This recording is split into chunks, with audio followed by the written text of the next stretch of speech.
Boa tarde, pessoal. Eu não sei vocês, mas eu estou muito feliz com o que eu estou presenciando hoje. Tem sido uma benção ver o povo de Deus reunido, estudando mais, orando mais e se conhecendo, se relacionando, né? E agora a gente vai abordar sobre um tema muito relevante. Um tema que é chamado a lei da vida.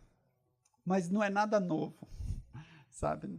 É uma antiga verdade que às vezes ficou lá, ó, e ninguém garimpou essa verdade, né? Então, não é uma filosofia nova. Então, eu gostaria que vocês só curvassem as suas frontes para a gente ter uma palavra de oração. Nosso bondoso Pai, graças te damos pela oportunidade de nos reunirmos no seu santo dia e agora, ao meditarmos um pouquinho sobre a lei da vida, invocamos o seu Espírito para estar nos orientando, nos guiando e nos dando entendimento e sabedoria, para que possamos crescer em graça.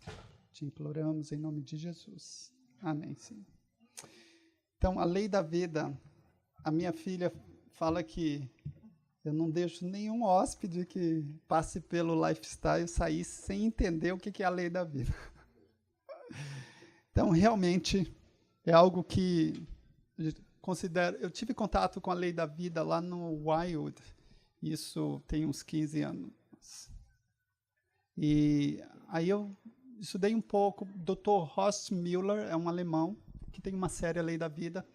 Aí, anos mais tarde, o Dr. Mark Sandoval, ele fez também uma série, ele até foi na Serra do Cipó, ele deu um seminário sobre a Lei da Vida, inclusive os slides, a maioria dos slides que a gente tem é dele, ele se deu para a gente estar usando. E é claro, cada um de nós temos uma experiência, então a gente enfatiza lados diferentes. E para um está completando o outro. Então, se vocês quiserem ver algo mais profundo a respeito da lei da vida, vocês podem ir no YouTube. Tem umas 26 palestras do Mark Sandoval, só na lei da vida. Tá? Então, são conceitos simples e profundos. Aqui, olha, no Desejar de Todas as Nações, na página 623, fala o seguinte: e a lei do sacrifício é a lei da conservação da vida. O lavrador conserva seus cereais, lançando-os fora, por assim dizer. O mesmo quanto à vida humana. Dar é o quê? Dar é viver. A vida que há de ser conservada é a que se dá abundantemente em serviço a Deus e ao homem. Aqueles que sacrificam a existência por amor de Cristo neste mundo, conservá-lo-ão para a vida eterna. Então, o que significa, segundo esse texto, o que significa sacrificar nossa existência? Ele mesmo fala mais acima. O que significa? Dar, mais comum. Aqui especifica o mesmo quanto a vida. Dar é viver. A vida que é a que dá-se abundantemente em serviço para Deus e para o homem. Então, a vida que há de ser conservada é aquela que dá-se abundantemente em serviço. Quem aqui é tão pobre que não pode dar uma mãozinha? Quem que é tão pobre que não pode dar um sorriso? Quem que é tão pobre aqui que não pode dar palavras de conforto? Então, se a gente não dá, o problema é por quê? É que a gente não quer. Quem é tão pobre que não pode dar uma oração intercessória? Pode. Então, se a gente não estiver dando, todos nós estamos em condições de dar alguma coisa. Se nós não estamos nos dando abundantemente em serviço a Deus e aos homens, tem alguma coisa de errado conosco. Provavelmente a gente não aprendeu a respeito da lei da vida. Provavelmente a gente não tem gozo no dar. Sabia que a verdadeira educação é preparar-nos para ter gozo no serviço. Em outras palavras, é ter gozo em dar, né? E não em receber. Mas, infelizmente, esse gozo em dar é algo que exige um novo coração, né? A gente vê que a natureza nos fala, a árvore ela produz fruto para si próprio? Não. ela não produz fruto para si própria. Na natureza, a gente vê o ciclo da vida. Né? As flores dão néctar para a abelha dá um mel para o urso alimenta o besouro, que alimenta a minhoca, e assim continua o quê? O ciclo da vida. Um vive em função de quem? De si próprio. Um vive em função do outro. E o que dá propósito à vida dele é o serviço. Né? Será que nós temos esse gozo no serviço? Então, olha, olhando para Jesus, vemos que a glória do nosso Deus é o quê? É dar. Nada faço por mim mesmo, disse Cristo. O Pai que vive me enviou. E eu vivo pelo Pai. Eu não busco a minha glória, mas a daquele que me enviou. Manifesta-se nestas palavras o grande princípio que é a lei da vida para o universo. Nessas palavras é o grande princípio que é a lei da vida para todo o universo. Todas as coisas Cristo recebeu de Deus, mas a recebeu para o quê? Para dar. Né? Então, nós temos que dar. O nosso chamado é para dar. Mas será que é para dar para receber em troca? Então, a gente vai estar avaliando isso. Assim nas cortes celestes, em seu ministério por todos os seres criados, através do amado Filho, flui para todos a vida do Pai. E por meio do Filho, ela volve em louvor e jubiloso serviço. Uma onda de amor, a grande fonte de tudo. E assim, através de Cristo, completa-se o ciclo da benevolência, representando o caráter do grande doador, a lei da vida. Então, o caráter do grande doador faz o quê? Ele doa. Então, esse é o caráter de dar. Isso é a lei da vida. Mas, qual é o primeiro mandamento? Né? Então mas outra coisa que eu quero chamar, uma onda de amor. Então, nas cortes celestiais, quando a vida flui do Pai para o Filho e do Filho para os seres, e volta em júbilos de louvores, de adoração e de gratidão, diz que completa-se aí o ciclo da vida, o ciclo do amor. Uma onda de amor flui nesse ciclo da vida. Então, o amor seria dar ou receber? O que vocês acham? Dar. Né? Então, vamos começar a fazer esse link a respeito de amor ser dar e não receber. Vamos lá. O primeiro mandamento, o que nos fala? Ó, ao aproximar-se deles, em Marcos 12, 28 a 30. Aproximou-se dele um dos escribas que os tinham ouvido disputar, e sabendo que lhes tinham respondido bem, perguntou-lhe, qual é o primeiro de todos os mandamentos? E Jesus respondeu-lhe, o primeiro de todos os mandamentos é, ouve Israel, o Senhor vosso Deus é o único Senhor.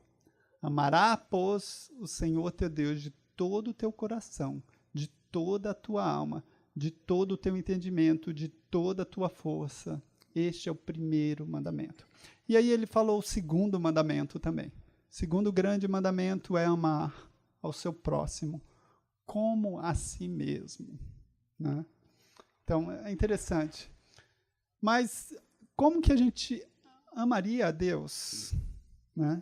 Se amar é dar, o que a gente pode dar a Deus? O que a gente pode dar a Deus? Nós já pertencemos a Ele.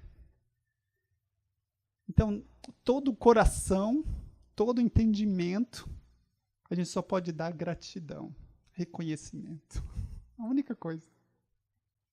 O restante tudo pertence a Ele. E a Ele vai voltar. Quer nós dermos ou não.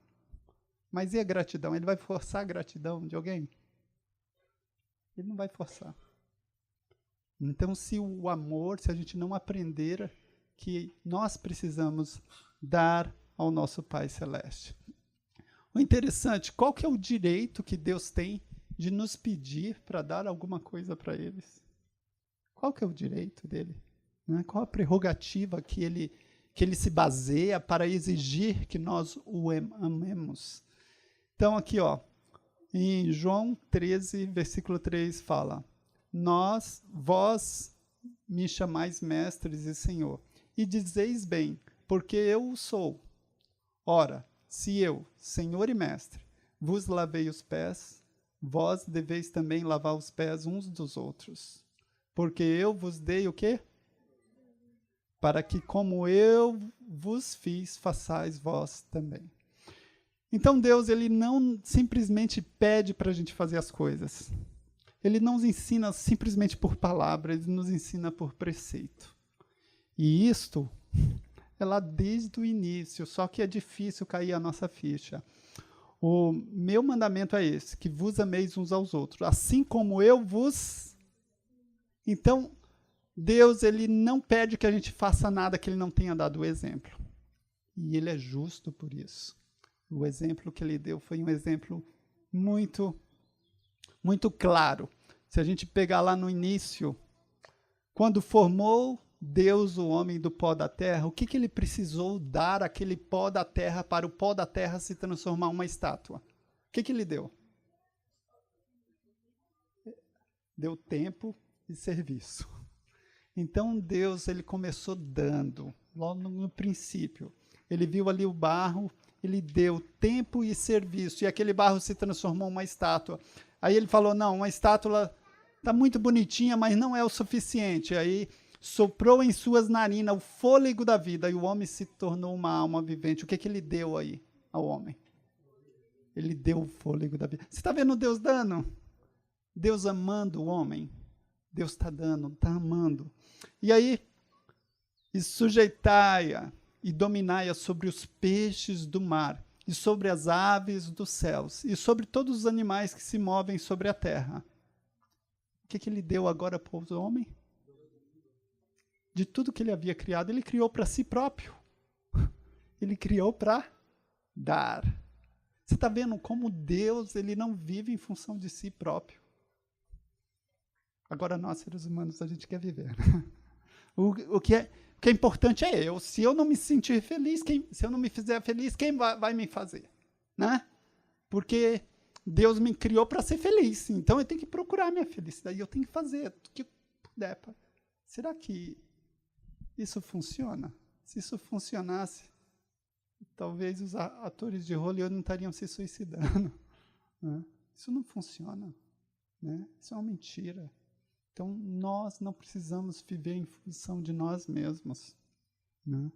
Nós não precisamos advogar a nossa própria causa. Sabe por quê? Porque antes da gente nascer, tinha milhares de espermatozoides. Deus advogou a nossa causa. Se a gente está presente aqui, foi porque Deus advogou, porque tinha outros espermatozoides mais espertos que a gente. E não fecundou o óvulo. Entendeu? Então, a nossa causa ela tem sido advogada muito antes da nossa existência. Então, nós não precisamos advogar a nossa própria causa. Então, olha, depois disso, o que Deus deu? Esta é agora osso dos meus ossos e carne da minha carne. Essa será chamada também mulher, portanto, do homem foi tomada. Eu esqueci aqui, antes de dar mulher, Deus fala que ele plantou um jardim. No Gênesis fala que ele plantou um jardim e deu ao homem para lavrar o jardim. Entendeu? Então, o Espírito de Profecia até estende isso, coloca uma lupa e fala que quando em Gênesis fala que Deus plantou, fala que ele plantou isso com as próprias mãos. Em outras palavras, Deus é um agricultor. Se você não gosta de sujar as mãos no barro, na sujeira, tá? Então isso é algo nobre. Essa é a função do nosso Deus. É um trabalho que ele faz por hobby, né? E ele deu esse trabalho a Adão. E uma vez que Adão tinha bastante trabalho, aí ele deu a Adão o quê? Uma ajudadora, a mulher. Né? Então, tem muitos homens por aí que não tem nada para fazer e quer uma ajudadora. Para quê? Para não fazer nada. Não é esse o momento. A ajudadora vem depois que vem a missão, o trabalho. Né? Então, vocês veem que Deus foi dando, foi amando o homem. E o que o homem deu em troca? O homem deu ouvido a Deus? Não. O homem não deu ouvido a Deus. Deus deu. E o homem não deu ouvido. Quando o homem não deu ouvido, se Deus tivesse exterminado a raça humana ali e feito uma outra, Satanás ele clamaria para o universo inteiro que Deus é um Deus egoísta. Ele dá para o quê? Para receber. E o dia que ele não recebe em troca o que ele quer, olha o que acontece. Mas foi isso que aconteceu? Não. Quando o homem mais precisou, aí foi quando ele mais o quê? Aí foi quando ele mais deu. Se ele já havia dado tudo e o homem não valorizou, ele falou, a única coisa que me resta é a mim mesmo. E Deus, na pessoa do seu Filho unigênito, porque Deus amou o mundo de tal maneira que deu o seu Filho unigênito para que todo aquele que nele crê não pereça, mas tenha a vida eterna. Se isso aqui não quebrar o nosso coração ingrato, nada mais quebra nessa vida. Né? Então, a única coisa que nós podemos render de volta a Deus é a gratidão. E o interessante é que o primeiro mandamento, ele nos pede para quê? Para amar. Né? Ele nos pede, o meu mandamento é esse, que vos ameis uns aos outros, assim como eu vos amei. Ninguém tem maior amor do que este, de dar a alguém a sua vida pelos seus amigos. Vós sereis meus amigos, se fizeste o que vos mando. Então, assim como Deus, ele deu a vida para cada um de nós, ele pede que nós demos a nossa vida para uns aos outros. Né? A gente viu que o verdadeiro, as almas que vão ser conservadas são aquelas almas que se dá abundantemente em serviço a Deus e ao próximo. Agora, a gente não pode mudar essa sequência. Se a gente começar a se dar primeiramente em serviço ao próximo e depois a Deus, aí a situação vai para o brejo. A gente vê que, às vezes, marido coloca a mulher em primeiro lugar e depois a Deus.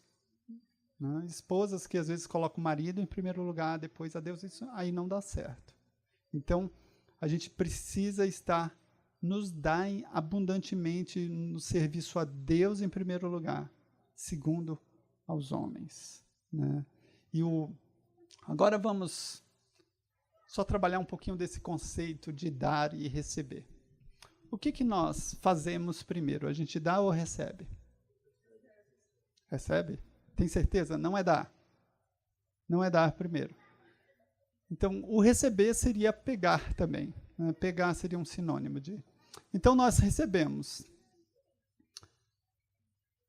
A gente pode dar o que a gente não recebeu? Não. Certo. Então, a gente só pode dar se a gente tiver. E só pode ter o que a gente recebeu. Certo? Então, devemos pegar primeiro, a fim de ter algo para dar. Então, se nós estamos em condições de servir, de dar alguma coisa a alguém, é porque nós já fomos abençoados. Então, esperar em troca é um pensamento egoísta. Nós deveríamos dar por quê?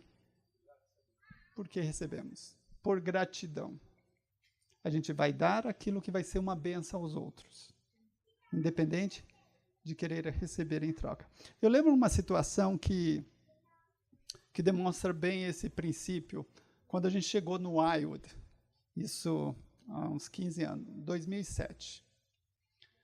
Depois de alguns meses lá, o meu coração estava tão constrangido com as bênçãos que a gente estava recebendo lá, que eu cheguei para minha esposa querida, esse mês a gente deve dobrar nossa oferta. Aí ela falou, mas nesse mês, você tem certeza que é nesse mês? Porque naquele mesmo mês tinha tido poucos hóspedes no Lifestyle e a nossa ajuda de custo ia ser cortado pela metade.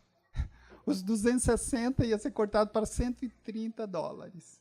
E eu queria dar o dobro. Eu ia receber metade e queria dar o dobro. Faz sentido isso? Aí eu falei, querida, olha, a nossa espiritualidade tem melhorado, nosso relacionamento, nós estamos nos tornando melhores pais, a nossa saúde está melhor. Isso são coisas que o dinheiro não pode nem tocar. Aí naquela semana foi para Salva a oferta dobrada. Durante a semana, eu fui na minha caixinha de correio, tinha um envelope, sem o nome do remetente. E dentro do envelope, sabe o que tinha? Dinheiro, sem carta nenhuma, nem até hoje não sei quem enviou aquele dinheiro. Adivinha quanto tinha? Quanto? 130, não, tinha mais ainda. Eu tinha dado $80 de oferta. Quanto que eu recebi? 160. Na proporção, eu dei o dobro da oferta, eu recebi o dobro. Mas eu dei para receber em troca? Eu dei por quê? Por gratidão. Na proporção que nós estamos dispostos a dar, a gente vai receber. Por quê? Porque o objetivo de Deus é que nós sejamos bênçãos. Sabe para quem? Para os outros. Para que a gente não viva em função de nós mesmos. Então nós temos que alimentar esse espírito de gratidão e esse espírito de benevolência. Porque é nesse espírito de benevolência que se manifesta o ciclo do amor. Então, olha, a gente vê a semente. A semente é um conjunto que tem um amido, aí tem a parte do broto, do germe que germina, e o amido é o que a semente tem de estoque. É o estoque, é a garantia dela de alimento para germinar. Quando ela ativa o processo de germinação, ela começa a usar o que está estocado. Aí ela corre grande risco, porque ela tem que confiar que até acabar o estoque, o meio ambiente que ela está vai ser o suficiente para ela conseguir realizar fotossíntese e sobreviver. Então é arriscado germinar. Por que eu estou falando isso? É arriscado. A gente vai ter que sair da zona de conforto para a gente fazer o quê? Para a gente amar, para a gente servir os outros. A gente vai ter que abrir mão daquilo que a gente acha que é a nossa segurança. Mas se a gente não abrir mão disso, Deus ele não vai poder se manifestar para nós. A zona de conforto não é um local de crescimento. Deus ele nos encaminha para longe dos nossos amigos, familiares, planos acariciados, é fora da zona de conforto, para que a gente aprenda a confiar inteiramente nele, a depender inteiramente dele. Mas a semente, ela precisa primeiro receber. Ela recebe a água, recebe o sol, recebe o solo, porque mais bem-aventurado é o quê? Agora fala sério, irmãos. Quando você não recebe nem reconhecimento por tanto trabalho que você fez, não. Nosso coração não é? Não fica decepcionado? Expectativas frustradas, certo? Tem um psicólogo brasileiro que fala que felicidade é realidade menos expectativas. Porque quando nós alimentamos expectativas, não é uma possibilidade, é uma regra. Elas vão ser decepcionadas. E aí, quando elas são decepcionadas, é por quê? Porque a gente não recebe o reconhecimento que a gente tanto almeja. Então, o nosso mundo está de cabeça para o ar. O que isso significa? Isso significa que nós consideramos ganho receber e perda dar. E egoístamente, com o nosso coração, a gente até dá. mas a gente dá como um investimento. Sabe, eu estou fazendo todo esse investimento porque eu estou vendo, sabe, o resultado que isso vai ter. Então, eu vou me sacrificar para isso ter um resultado grandioso. E aí, quando esse nosso resultado não atinge, aí a gente se decepciona. A gente recebe muitas pessoas no lifestyle com depressão. E muitas dessas depressões, dessas angústias, dessas aflições, é porque elas enxergam o mundo desta maneira, de cabeça para baixo. Elas acham que ganho é receber. E é reter, é fazer uma poupança para o futuro. E você garantir-se a você mesmo. Aí, perda é dar. E aí eles até dão, fazem investimento que não dá certo. E aí, emoções frustradas, desafio, aí vem a depressão. Mas Deus, ele nos promete uma verdade que vai nos libertar. Ele falou, e conhecereis a verdade, e a verdade vos libertará. Agora é uma verdade que ela vai exigir o quê? Mansidão e humildade para a gente aceitá-la.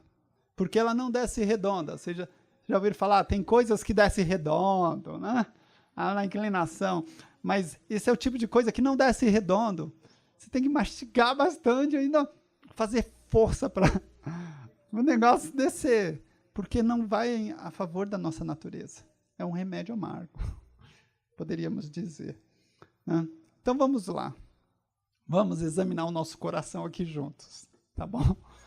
Vamos supor que o Jones, ele conhece uma garota, aí ele se anima com essa garota, e aí ele trabalha duro por 3 meses, aí ele descobre com os familiares da garota o que ela gosta, o que ela está precisando, aí ele vai lá e investe 3 meses de suor num presente, e aí está o presente. E aí ele chega lá para a garota e dá o presente. E aí a garota despreza o presente. Como você vai se sentir, Jones? Então ele realmente vai se sentir muito mal.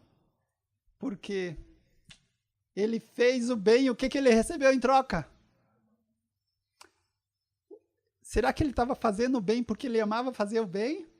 Ou porque ele amava a recompensa que ia vir? Ele amava a recompensa, ele estava fazendo um investimento. Né? E aí, a pessoa teve uma reação. Jones, essa reação é uma reação normal de uma garota? Não é, né? Porque um presente é uma bênção, é algo... Ele pensou, raciocinou algo que fosse ser útil para ela.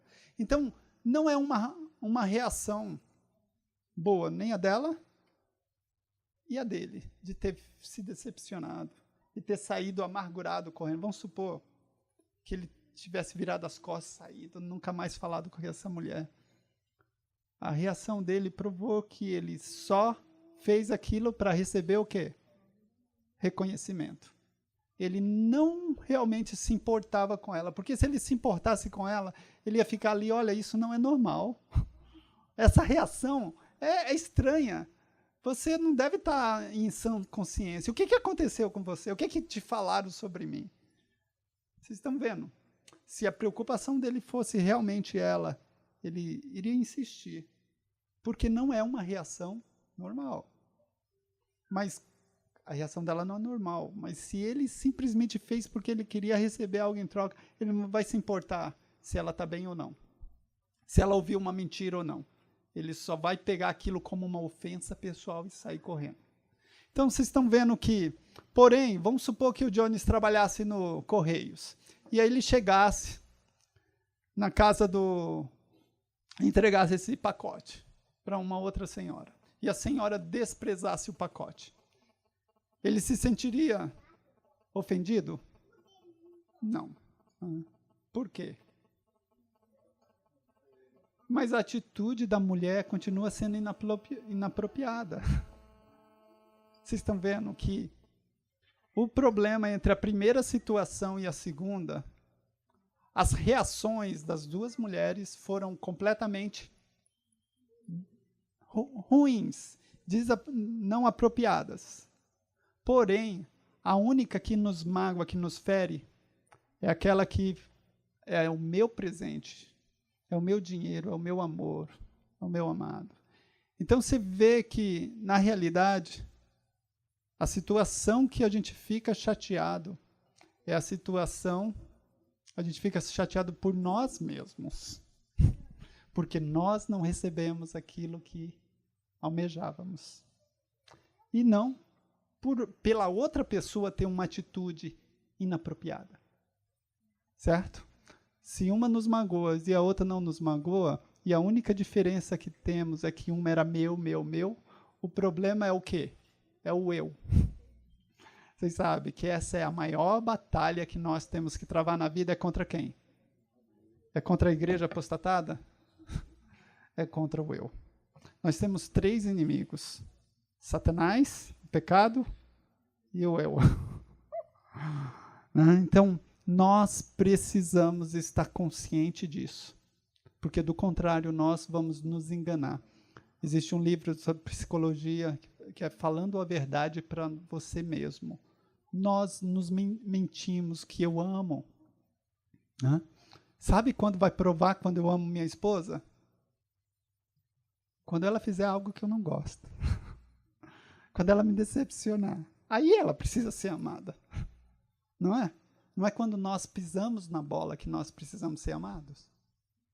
Porque nos tratar bem, quando nós fazemos tudo certinho, é fácil. Qualquer um faz. Agora, quando nós pisamos na bola, quando nós fazemos, aí é a hora do amor se manifestar. Né? Então, não nos enganemos. A gente conhece os filhos. Nós realmente amamos nossos filhos. Eles vão precisar ser amados quando? Quando? Não é quando eles fazem tudo certinho. É quando eles pisam na bola. Esse é o momento de provar se a gente está simplesmente investindo ou se nós temos gozo no serviço. Se a gente dá por gratidão a Deus. Então, o amor humano, ele até dá, mas ele dá como um investimento. Né? E esse investimento, a gente tenta manipular as pessoas, manipular os sentimentos da pessoa. Eu vou agradar a pessoa porque aí ela vai se sentir bem em relação a mim. Aí ela vai me amar, vai me dar em troca. E aí a gente fica nesse joguinho a vida inteira. Aí as aflições, as dificuldades da vida vão vir para dar um checkmate na gente. Para chacoalhar e ver onde está o nosso coração. Expectativas de retorno. O nosso coração, Satanás, ele não pode nos tentar com perda, sabia? Se ele nos tentar falando, olha, se você fizer isso, você vai viver infeliz e vai morrer no fogo eterno. Será que ele vai conseguir algum sucesso? Não. Então ele tem que mascarar as coisas. Ele precisa fazer com que o que é ruim pareça ser bom e o que é bom pareça ser ruim. E ele foi bem sucedido nisso, né? Porque nós sempre vamos dizer sim para tudo que é ganho. Tudo que nós relacionamos com ganho vai ser sim. E tudo que a gente relaciona com perda, a gente vai dizer automaticamente não. Então, se Satanás ele conseguir colocar aquele nosso mundo que a gente falou de cabeça para baixo, como ele conseguiu, vai ser fácil para ele ter o quê? A nossa vontade do lado dele. E isso é o que acontece. Então, o veneno e a serpente, ele não vai nos enganar mostrando a realidade dessas coisas. Por isso que ele vai mascarar. Olha, no Éden, Deus falou, olha, se você comer, vai ser o quê? Perda, você vai perder. Agora, se você não comer, isso é ganho. Aí a serpente veio e falou, não, é o contrário. Se você não comer, vai ser perda. Se você comer, vai ser ganho. E aí a mulher acreditou nisso. Vamos supor que você chega em casa, sua esposa comeu todo, sabe um potezinho desse tamanho assim, chamado que ruim? Você sabia desse pote que ruim? Você não sabia, não? É que ruim, sabia? Foi feito um estudo na Universidade de Nova York. Os alunos de medicina, eles precisam publicar um artigo para se formarem. Aí eles foram no laboratório do Dr. Taylor e pediram, me dá um colesterol para a gente injetar nos macacos e acompanhar a evolução desse colesterol para publicar o nosso artigo. Aí o Dr. Taylor pegou e falou, pega aquele colesterol que está ali em cima do balcão. Eles pegaram o colesterol, deram para os macacos em uma semana, estava as artérias do coração tudo entupida. Aí eles voltaram lá no laboratório do Dr. Taylor. O que tinha naquele colesterol? Porque a gente sabe que o colesterol faz mal, mas daquele jeito, letal. Aí o Dr. Taylor falou, ó, aquele colesterol era um colesterol velho que estava aberto ali, ele foi oxidado. Então leva esse outro colesterol, que é um colesterol novinho, fresco, não oxidado. Aí eles levaram esse outro colesterol, injetaram nos macacos e foi dito e feito. Os macacos não tiveram aquela evolução tão letal quanto aquele colesterol oxidado. Depois disso, esses alunos de medicina eles falaram, vamos ver quais os alimentos que tenham um teor maior de colesterol oxidado. E aí, sabe, eles pesquisaram e eles encontraram que alimentos que contêm ovos, leite e açúcar são os alimentos mais ricos em colesterol oxidado. Conclusão. Esse pote é que ruim ou é que bom? É que ruim ou que bom? É que ruim. Só que quando a gente, se um de nós, vamos supor, antes da gente se converter, dessa mensagem de saúde, né? Antes de se converter dessa mensagem, a gente chega em casa, a nossa esposa comeu tudo o que ruim. Você vai ter pena da pecadora ou você vai ter raiva dela? Você vai ter raiva dela. Por quê? Porque você ama o pecado. Nós amamos o pecado, por isso que a gente odeia o pecador. O dia que a gente conscientizar no nosso coração o quanto o pecado é maligno, o quanto ele é ruim, a gente não vai mais odiar o pecado.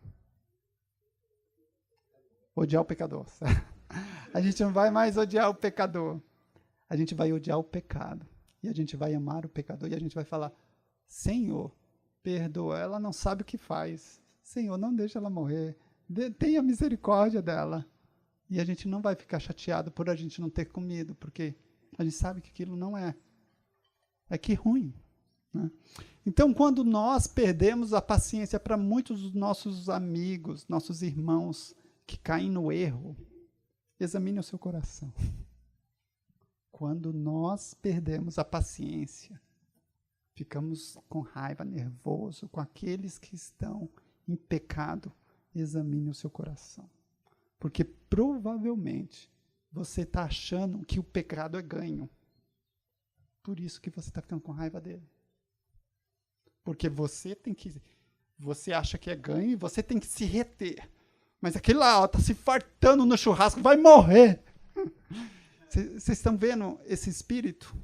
Que quando eu começo a acusar o outro, é porque na realidade, lá no meu íntimo, eu amo o que ele está fazendo e eu estou me segurando, eu acho que é ganho. Então, assim, o nosso problema é muito mais sério do que o que a gente coloca no nosso prato. Nosso problema é muito mais arraigado lá. E a gente tem que entender isso, porque do contrário, todas as boas obras vão ser tudo trapo de imundície. Né? Então, olha, quando Eva ela acreditou que comer era ganho e ela agiu, sabe o que acontece? Até hoje, a gente está achando que comer é ganho. Comer qualquer coisa, qualquer hora, desde que o quê? Desde que a gente tenha prazer. Sabe?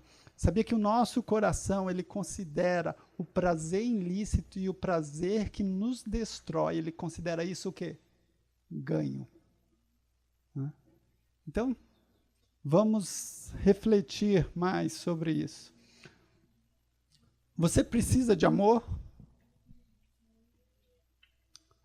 Se nós precisamos receber, alguém precisa dar, né? E quando esse alguém dá para a gente, é uma manifestação do quê? É uma manifestação do quê? De amor. Né? Então, nós precisamos nos sentir amado. Qual é a definição de necessidade? É algo que não pode ser o quê? De outra forma, que eu não posso produzir, né? Se o meu organismo pudesse produzir água, eu teria necessidade de água? Se eu pudesse produzir alimento, meu organismo, eu teria necessidade de alimento? Não. Então, necessidade é algo que nós precisamos e não produzimos. Se amor é uma necessidade, será que a gente produz amor? Algo que você deve ter para sobreviver, mas que você não pode produzir. Então, nós podemos produzir amor, o que vocês acham? E aí? E a minha esposa, meus filhos vão morrer amigos sem amor? E aí? Eu posso ser a fonte de amor para os meus familiares? Oi? Que vem de Deus. Eu posso ser um veículo de transporte. Da mesma maneira, a mãe ela é fonte de alimento para os filhos. Ela pega, prepara o alimento e ela dá. Ela é um veículo que, o dia que ela não pode preparar alimento, o filho vai lá na geladeira, o filho vai lá na horta. A fonte em si não é a mãe. A mãe é o veículo que traz esse alimento até o filho. Né? Por exemplo, água.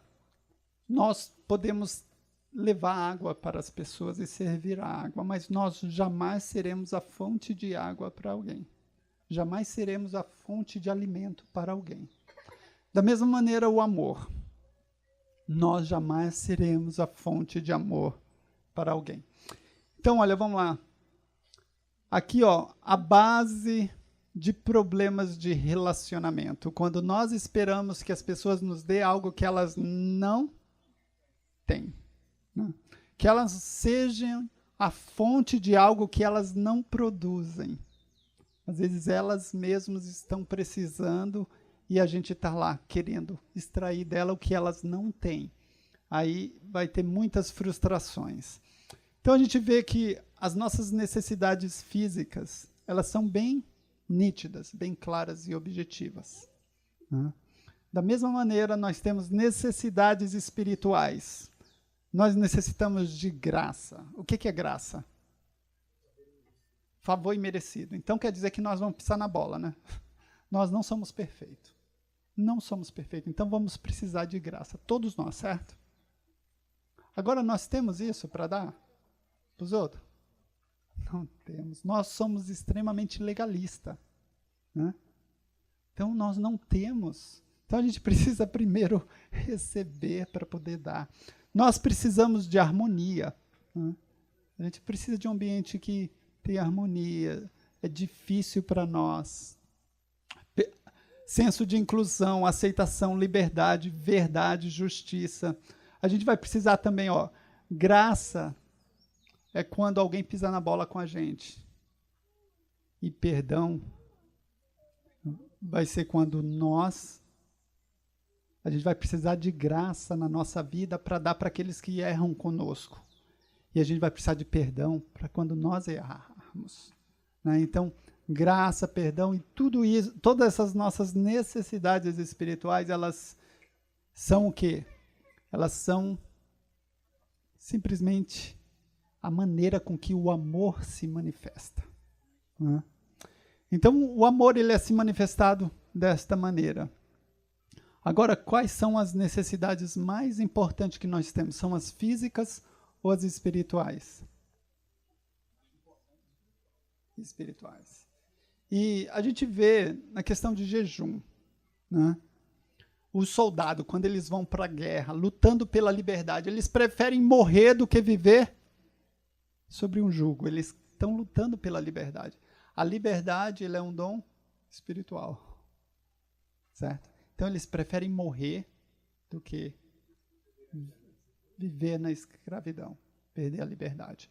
Então, a gente está vendo que as necessidades prioritárias são as espirituais. A gente vê o caso, teve um homem na Alemanha que ele foi preso porque estava ilegal no país. Ele fez greve de fome, estava 21 dias sem comer. Ele preferia morrer do que ir embora para o país dele, onde ele tinha que viver na escravidão. Ele preferia a liberdade acima de tudo. Aí, depois de 21 dias de jejum, soltaram ele. Então, a gente vê bem claro, quando nós fazemos um jejum por uma necessidade espiritual, nós estamos privando o nosso corpo de necessidades físicas por um bem o quê? Espiritual, um bem maior. Né? Então, a gente vê isso bem claro, que as nossas necessidades espirituais, elas são mais importantes. E aí, ó, de quem é a responsabilidade da gente nos encher desse ar puro aqui das montanhas? De quem é a responsabilidade? O ar está aqui disponível. Mas de quem é a responsabilidade de respirar fundo? Nossa, é individual. Sabia que tem gente que vem aqui, passa uma semana aqui e vai embora com ar residual lá da cidade, todo contaminado? Porque eles chegam aqui e não fazem nada. Eles não trabalham para ficar ofegante e renovar todo o ar do sistema. Eles chegam aqui, ficam na rede, só se balançando, assistindo televisão, ou só no zap, no dedinho. Aí eles vão embora depois de uma semana aqui, com o ar residual todo contaminado lá da cidade que eles chegaram aqui. Então, assim, o ar está aqui disponível para cada um. Quem vai fazer uso dele é quem? Quem trabalhar duro. É quem realmente suar a camisa. Você está disposto a suar a camisa para renovar o ar do seu pulmão? De quem é a responsabilidade de se encher de água? A Dalva até comprou um filtro novo, né? Maravilhoso. Está lá o filtro, está lá as copos. De quem é a responsabilidade de ir lá, pegar água e tomar? Individual. Certo? Então, da mesma maneira, de quem é a responsabilidade para se encher de nutrientes? Você vai numa churrascaria, tem um buffet inteiro de alimentos vivos e um buffet inteiro de cadáveres. De quem é a responsabilidade de escolher se vai cadáveres no meu prato ou se vai alimentos vivos? De quem é a responsabilidade? Então, não é da minha esposa. Ela sabe que eu não posso comer isso e ela me traz aqui. Né? Tem muita gente se enganando por aí. Né? Só que a responsabilidade é individual. As pessoas colocam na boca, elas mastigam e engolem.